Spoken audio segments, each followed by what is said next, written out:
10 குரு பதவி பறிபோகுமா? நவகிரகங்களின் முழு முதல் சுபகிரகமான குரு கொச்சாரப்படி, அதாவது சந்திர ராசிக்கு 2, 5, 7, 9, 11ஆம் இடங்களில் உழவும் போது சுப பலன்களை தருவார். 1, 3, 6, 8, 12 ஆகிய இடங்களில் உழவும் போது கெடும் பலன்களை தருவார். 4, 10 இடங்களில் உழவும் போது 50% நற்பலன்களையும் 50% கெடுபலங்களையும் தருவார். புலிப்பாணி சித்தர் குருவின் கோச்சார சஞ்சாரம் பற்றி பாடியது. ஜென்ம ராமர் வனத்திலே சீதையை விடுத்ததும், தீதலோ 3இல் வாலி பட்டம் எழுந்து போகும்படி ஆனதும், ஈசனார் ஒரு 10இல் தலையோட்டின் 2தும், தர்மபுத்திர 4இலே வனவாசப்படி போனதும், சத்திய மாமுனி 6இலே 2 காலில் தலை பூண்டதும், வன்மை ஒன்றிட ராவணன் முடி 12இல் வீழ்ந்ததும் ஆக இந்த பாடல் மூலம் 1, 3, 10, 4, 6, 12 ஆகிய இடங்களில் கோச்சாரப்படி குரு உலாவும் போது கெடுபலன்களை தருவார் என்பது தெளிவு. என்றாலும் குரு மேற்படி ஸ்தானில் இருக்கும்போது சில நற்பலன்களை ஏற்படவே செய்கிறார். அது பற்றி விரிவாக அறிந்து கொள்வோம். ஜென்ம குரு வனவாசமா? குருவானவர் தான் இருக்கும் இடத்தை விட பார்க்கும் இடங்களை புனிதப்படுத்துவார் என்கிறது சாஸ்திரம். மேஷம், கடகம், சிம்மம், விருச்சகம், தனுசு, மீனம் ஆகிய ராசிகளில் குரு இருந்தால் சுபபலனை தருவார்.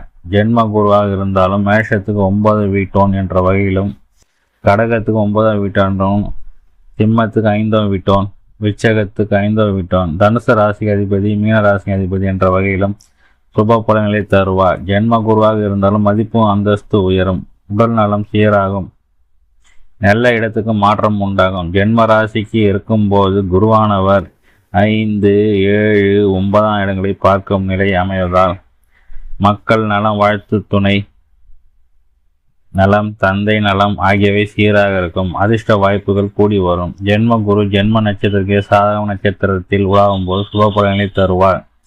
உதாரணமாக, ஒரு சிம்ம ராசியில் மக நட்சத்திரத்தில் பிறந்துகிறார் என கொள்வோம். அவருக்கு ஜென்ம குருவான 2வது நட்சத்திரமான பூர நட்சத்திரத்தில் உலாவும் நேரத்தில் சுப பலனை தருவார். அதாவது ஒரு ஜென்ம நட்சத்திரக்கு 2, 4, 6, 8, 9ஆவது நட்சத்திரங்களில் குரு மட்டும் அல்லாது எந்த கிரகணம் உழைவினாலும் தார பலன் பெற்று நன்மையை தரும் என்பது விதி. 3இல் குரு பகவான். கோச்சாரத்தில் குரு 3இல் உலவும் போது அதிகம் கெடுபலன்களை தருவார் என்று சொல்லப்பட்டுள்ளது.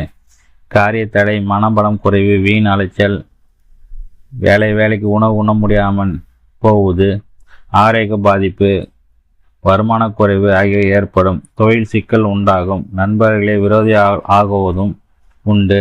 மரண பயம் ஏற்படும். ஜாதகம் பலன் குறைந்திருப்பவர்களுக்கு இந்த நேரத்தில் கண்டம் உண்டாகும். என்றாலும் குருவின் பார்வையால் நலம் உண்டாகும். 3இல் உள்ள குரு 7, 9, 11 இடங்களை பார்ப்பதாலும் குருவின் பார்வை பெற்ற இடங்கள் புனிதம் பெறும் என்பதாலும் மனைவியால் அனுகூலம் உண்டாகும்.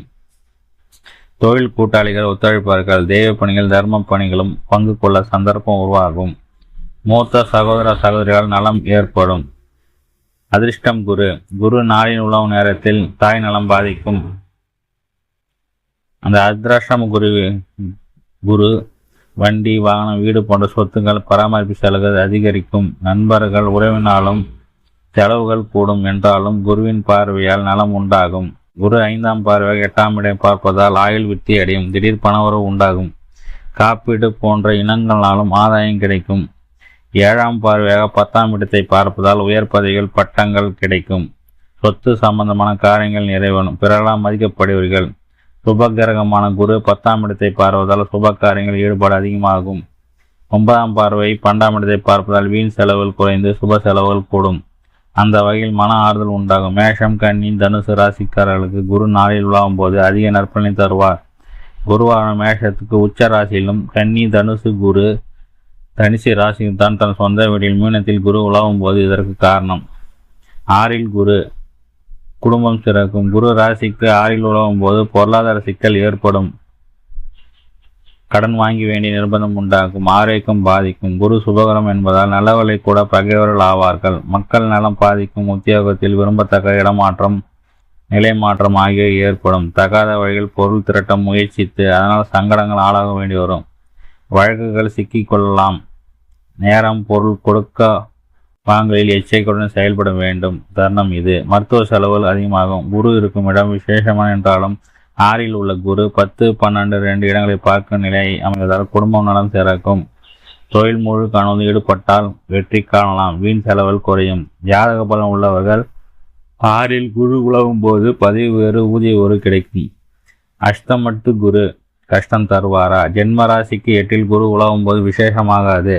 அஷ்டம குரு படாயப்படுத்து என்பார்கள். பொருளாதார பிரச்சனை, பிள்ளைகளின் முன்னேற்றம் தடைபடுதல், தெய்வ காரியங்கள் நிறைவேற்ற முடியாமல் போதல், நல்லவர்கள் அதிருப்தி ஆளுதல், தொழில் வியாபாரத்தில் தடைகள், மனக்கவலை, ஆரோக்கிய பாதிப்பு, வழக்குகளை மூலம் வீண் செலவு, மறதியால் அவதி, மூல சம்பந்தமான நோய், வயிற்று உபாதை ஆகிய உண்டாகும். குரு 8ல் இருக்கும்போது சாதகமான நட்சத்திரத்தில் உலகும் போது அதிக கெடுபலன்களை தருவதில்லை. ஜாதகத்தில் குரு வலுத்திருக்கும் போது ஆட்சி உச்சம் மூலத்திருக்கணும் கோச்சார குரு ஆதிக்கம் பாதிப்பதில்லை. குரு 8ல் அமர்ந்து 12, 2, 4 இடங்களை பார்க்கும் நிலை அமைவதால் வீண் செலவுகள் சற்று குறையும். குடும்ப நலம் சீராகும். தியானம், யோகா ஆகியவற்றில் ஈடுபாடு உள்ளவர்களுக்கு மன தெளிவு பிறக்கும். 10ல் குரு பதிவு பறிபோகுமா? ஜென்ம ராசிக்கு 10ல் குரு உலாவும் போது சிறப்பாகாது. 10ல் குரு பதிவு சிக்கலை உண்டு பண்ணுவார். செய்து ஒரு தொழிலில் எதுவானாலும் பிரச்சனைகளை தலை தூக்கும். பதவி பறிபோகும் நிலை ஏற்படும். மதிப்பு குறையும். வீண் செலவுகள் ஏற்படும். பிறரால் அவமானப்படுத்தப்படும் நிலை உண்டாகும். மன அமைதி குறையும். வருவாய், லாபம் ஆகியவை குறையும். தேவைகளை சமாளிக்க கடன் வாங்க வேண்டியிருக்கும். உடன் பிறந்தவர்களால் மக்கள் மன அனுமதி குறையும். ஸ்பெகுலேஷன், அதிர்ஷ்டம் இனங்களில் ஈடுபடாது. தொழில், வியாபாரம், வர்த்தகம், உத்தியோகம் ஆகியவற்றில் அதிகம் கவனம் செலுத்துவது அவசியமாகும். என்றாலும் குருவின் பார்வை 2, 4, 6 இடங்களுக்கு பதிவதால் அதன் மூலம் நலம் உண்டாகும். குடும்ப நலம் சீராக, சொத்துக்கள் சம்பந்த வாரியங்கள் நிறைவேறும். எதிரிகள் வலு குறையும்.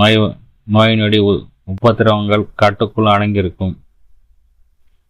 12 குறி பகை அகலும். ராசிக்கு 12 குரா உலவுதல் சிறப்பாகாது. பொருள் வரவை காட்டிலும் செலவுகளை கூடும். உடல் நலம், மனநலம் பாதிக்கும். மதிப்பு குறை. மக்கள் மன அமைதிக்கு குறைவு உண்டாகும். மகன் அல்லது மகளை பிரிந்து வாழ வேண்டி வரும். அதிர்ஷ்டம் இராது. மறதி ஏற்படும். வயிற்று உபாதைகள் உண்டாகும். கணவன் மனைவி உறவுகளில் சிக்கல் ஏற்படும். பிற பெண்களின் தொடர்பு, செலவுகள், அவமானம் ஏற்படும். வழக்கில் சிக்கல்கள் தொன்னேறலாம். எச்சரிக்கை தேவை. அக்கம் பக்கத்தில் உள்ளவர்களுடன் உடன் பணிபுரிவர்களின் தொல்லை ஏற்படும். குரு 12ல் இருந்து கொண்டு 5ஆம் பார்வையாக 4ஆம் இடத்தை, 7ஆம் பார்வையாக 6ஆம் இடத்தையும், 9ஆம் பார்வை 8ஆம் இடத்தையும் பார்க்க நிலையமைதால் சுகம் கூடும். சொத்துக்கள் சேரும். தாய் நலம் சீராகும். எதிரிகள் அடங்குவார்கள். துன்பங்கள், துயரங்கள் குறையும். பொதுவாக குருவான மேஷம், கடகம், சிம்மம், விருச்சிகம், தனுசு, மீன் ஆகிய ராசிக்காரர்களுக்கு அதிக நலம் புரிவார் ஆவார். காரணம், குறிப்பிட்ட ராசியில் குரு தான் நட்பு கிரகம், அதாவது ராசிநாதன் ஆவதும் ஆகும். ரிஷபம், மிதனம், கன்னி, துலாம், மகரம், கும்பம் ஆகிய ராசிகளுக்கு அதிக கெடுபலன்களை தருவார். காரணம், குருவுக்கு அதிபதியான விசேஷம் இல்லாததாகும். குரு ஜென்ம ராசிக்கு 1, 3, 6, 8, 12 உலாவும் போது குரு பிரீத்தி செய்து கொள்வது நல்லது. குருவில் உங்கள் ஜென்ம நட்சத்திரக்கு 1, 3, 5, 7 ஆகிய நட்சத்திரங்கள் உலாவும் போது 6, 8, 12 வீடுகளில் அதிபதிகளாக கிரகங்கள் நட்சத்திரத்தில் உலாவும் போதும் குருவுக்கு பிரீத்தி பரிகாரம் செய்து கொள்வது அவசியமாகும். நவகிரகங்களும் குருவின் அதிதேவதையாகிய தட்சிணாமூர்த்தி வழிபாடு நல்லது. மற்றும் குரு 1, 3, 6, 8, 12 இடங்களில் உலாவினாலும் அவரது பார்வைப்படும் பலம் கூடும் என்ற வகையில் நலம் உண்டாகும். குரு பார்க்க கோடி நன்மை, தோஷங்கள் நீரும்.